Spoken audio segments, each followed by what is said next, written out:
इस माहौल को ठंडा करने के लिए और जो आज हमारे विद्यार्थी युवा जो सड़क पे आए हैं उनको ठंडा करने के लिए ये बिल लाया गया है। संसद का मॉनसून सत्र जारी है। लोकसभा में पास होने के बाद परीक्षा में सुधार वाला बिल आज राज्यसभा में पेश किया गया। इस पर चर्चा के दौरान सदन में विपक्ष के नेता मल्लिकार्जुन खड़गे ने सरकार को घेरा और कई गंभीर आरोप लगाए। मल्लिकार्जुन खड़गे का साफ तौर पर यह कहना था कि ये बिल सिर्फ छात्रों का गुस्सा ठंडा करने के लिए लाया गया है। इस बिल में ऐसे कई प्रावधान हैं जिनकी वजह से परीक्षा जैसे लीक के जो मामले हैं वो कभी नहीं थमेंगे और न ही आरोपियों के खिलाफ कोई सख्त कार्रवाई हो पाएगी। उन्होंने इस दौरान इस बिल के एक पॉइंट जो है सदन में सदस्यों के सामने रखे और चर्चा की मांग की। साथ ही उन्होंने कहा कि इस पूरे बिल को एक बार प्रधानमंत्री नरेंद्र मोदी को एक्सप्लेन करना चाहिए और उन्हें सदन में आकर इस पर बयान देना चाहिए। साथ ही उन्होंने कहा कि इस प्रदर्शन के दौरान कई ऐसे बेगुनाह लोग थे जिनके शरीर पर चोटें आई, उन्होंने मार खाई। इसके अलावा विपक्ष के नेता मल्लिकार्जुन खड़गे ने क्या कुछ कहा है, चलिए सुनाते हैं आपको। लेकिन 2 साल के बाद आप जो काम कर रहे हैं उसे 2024 में ही क्यों नहीं किया? अब कर रहे हैं 2024 में, यानी 2 साल पहले आप क्यों नहीं किए? क्योंकि तब आपको राजनीति करनी थी। लोकसभा चुनाव सामने थे।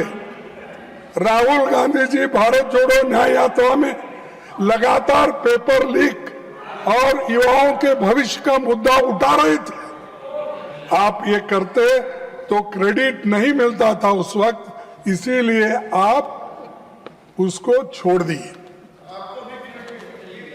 तो उस समय परीक्षा व्यवस्था को सुधारने की बजाय आप जल्दबाजी में ऐसा कानून लाए जिसे 2 साल में ही आपको संशोधित करना पड़ रहा है। सभापति जी, इस अमेंडमेंट बिल का हम स्वागत करते हैं। ये पेपर लीक होने के बाद भी इसकी कार्रवाई को मजबूत करना ये जरूरी है। पेपर लीक होने से रोकने की मजबूत व्यवस्था इसमें नहीं है। सिर्फ आपने आंकड़े बदले, लेकिन आपका इंटेंशन आपने इसमें नहीं बताया, इसको कैसा रोकना।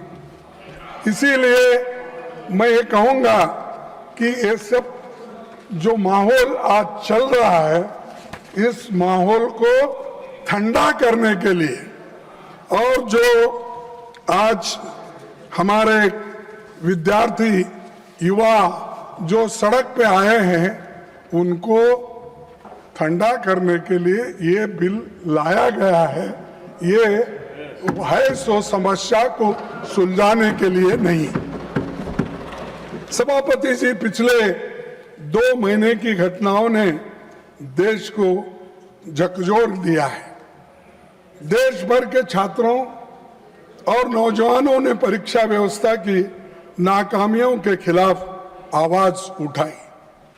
विपक्ष ने उनकी आवाज सड़क से लेकर संसद तक उठाई। बढ़ते जनदबाव के आगे सरकार को घुटने टेकने पड़े। मैं देश के छात्रों, नौजवानों को मुबारकबाद देता हूं। उनका संघर्ष रंग लाया और सरकार को झुकना पड़ा और प्रधान को हटाना पड़ा, और इसीलिए ये युवाओं की ताकत है।